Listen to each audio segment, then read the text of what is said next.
华视在地新闻继续来到立法院，这个八大委员会再去选出调调集委员，国民党团摕到7席，交通委员会1席是让予民众党，民进党是摕到8席。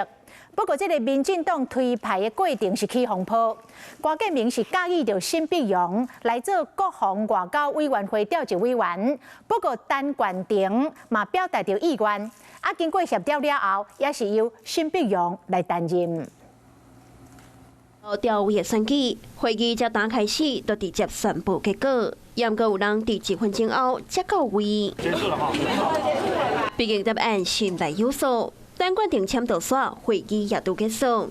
是讲无论进程安怎争论，新会议也是定调由总调郭建明支持的沈碧荣出任。经过简单的这个交流之后，就马上就决定说，那这个会期当然就是由沈委员先来担任。我是当总召是一个非常谨慎的人，也非常偏委的人。把陈冠廷当召委的事情，我也是说这个要协调。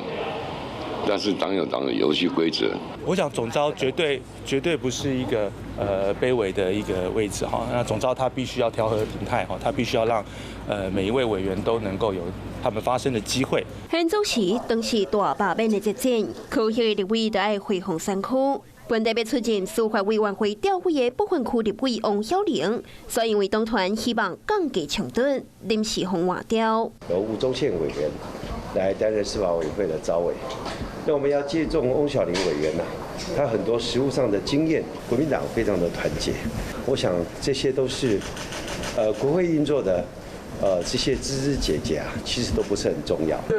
我从来不是要去什么争取任何的职位或职务的。那么，我想我有更多的时间可以去专心的去推动法案。落尾结果，民进党团旗下8席，国民党团摕到7席。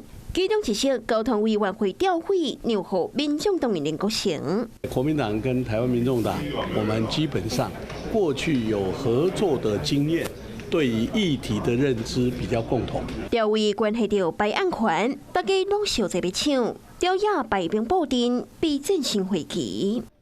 你好，我是宋彦明。想掌握最及时的新闻资讯吗？赶紧订阅、按赞、开启小铃铛，锁定华视新闻 YouTube 频道。